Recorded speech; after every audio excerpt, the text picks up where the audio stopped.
So, first question here, we're going to determine the perimeter and area of the following shapes. First guy, we have a square. I'm going to just assume all of these have units of meters because the units will matter here. So just assume every number here is just in meters.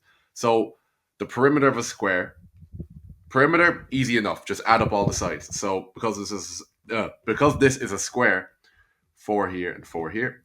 So we're going to have 4 plus 4 plus 4 plus 4 is equal to 16 meters. Yep. Then area. Area is always length times width with like a rectangle or a square. Here, the length and the width are the same, so it's just going to be 4 times 4, which is equal to 16 meters squared. Key there is meters squared. The area always is going to be squared, whether it's meters squared, centimeters squared, millimeters squared. That's really important that you get the units right. You'll lose marks if you don't get the units right. Now, this shape, what I think is easiest here, if you just break it up into two shapes, then you can get the area of the bigger shape and the smaller shape.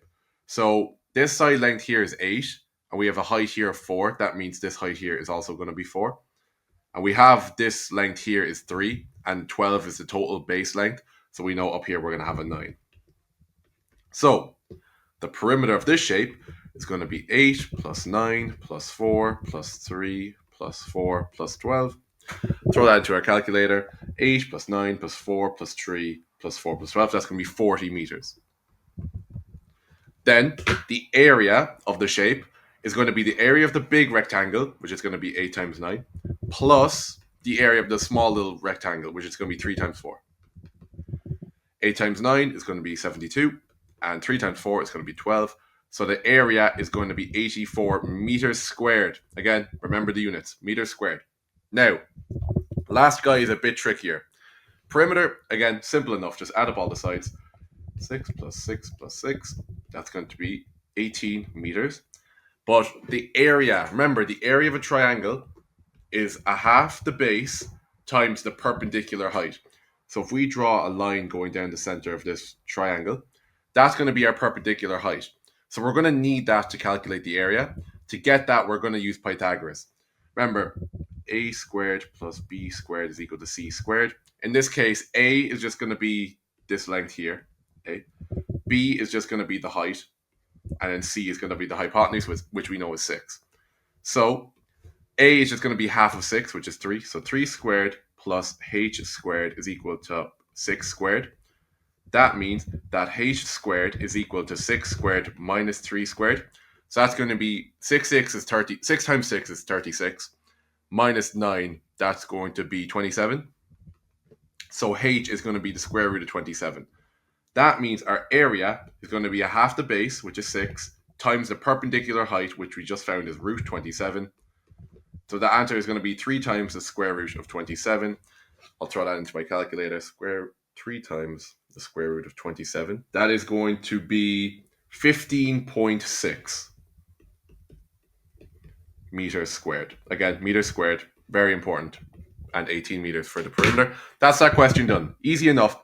If you ever are unsure of a formula for area or perimeter, they should be in your log tables. I think on like the earlier pages, page 8-ish. So if you're ever stuck, have a look at them. Next question. A capsule can be thought as a cylinder with 2 hemispheres attached at either end. Find the volume of this capsule. So basically, what we have here is we have half a sphere down here and half a sphere down here. And in the middle, we have a cylinder. So basically, the volume of the capsule will be the volume of a circle, because we have 2 half circles, which are just a full circle, plus the volume of a cylinder, like this. So what's the volume of a circle?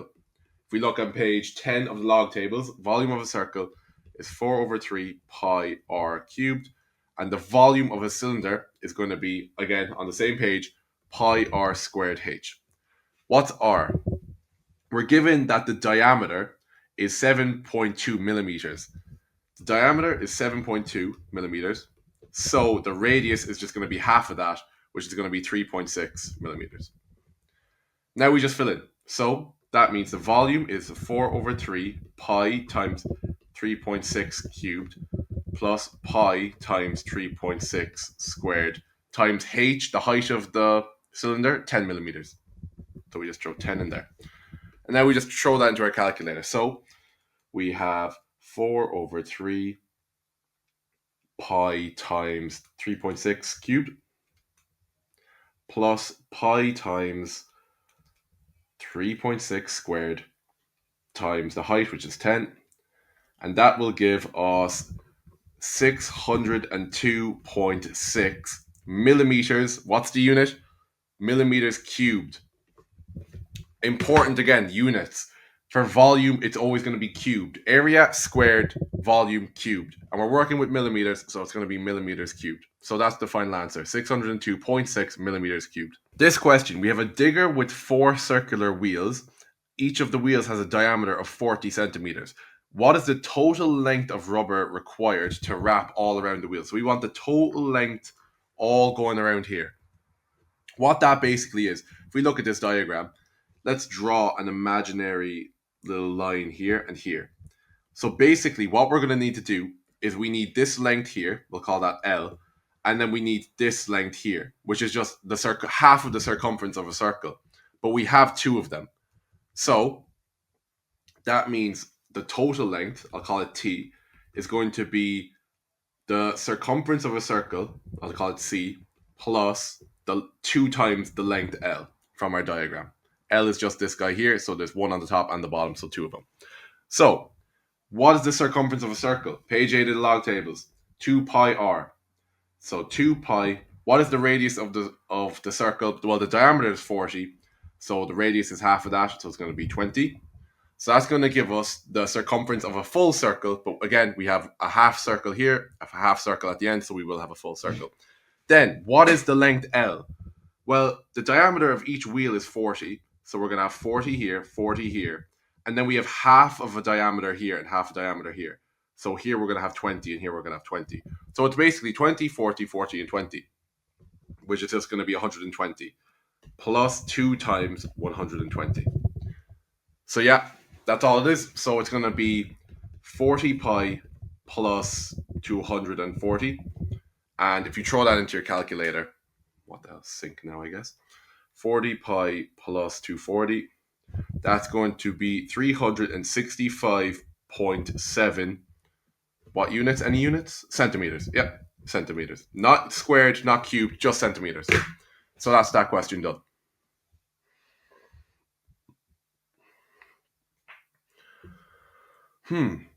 Okay.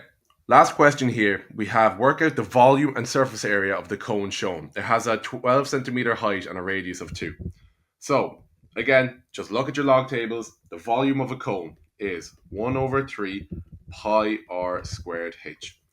That's going to be 1 over 3 times pi. What's the radius? 2 centimeters. So 2 squared. And what's the height? 12 centimeters. So 12. Boom. Then again, just throw that all into your calculator. Don't even worry about it. Pi over 3 times 4 times 12. That is 16 pi, or if you change it, 50.27 centimeters cubed. Cubed is the unit. So, well, this guy technically should have centimeters cubed as well, but ignore that. This is the answer, 50.27. Get it to 2 decimal places. Then, what is the surface area of the cone? This is in your log tables, except in your log tables, it gives you pi r L. That is just the surface area of this curved bit up here. It doesn't actually account for the area of the base, which is just the area of a circle. So then you have to add on pi r squared to that. So that'll be the total surface area of the cone. That's just going to be pi times 2 times L. L is going to be this length here, which we don't have. But again, we can get it using Pythagoras. So we know that L squared is equal to 12 squared plus 2 squared, which is 144, plus 4, which is 148. That means L must be the square root of 148, which is just 12.17 centimeters. So we can just fill that in. 12.17 plus pi times the radius squared, which is 2 squared. And just throw that into the calculator. Pi times 2 times 12.17 plus 4 pi. And that's going to give you 89.03 centimeters squared for area. Always centimeters squared. Volume, centimeters cubed. And that's that question done.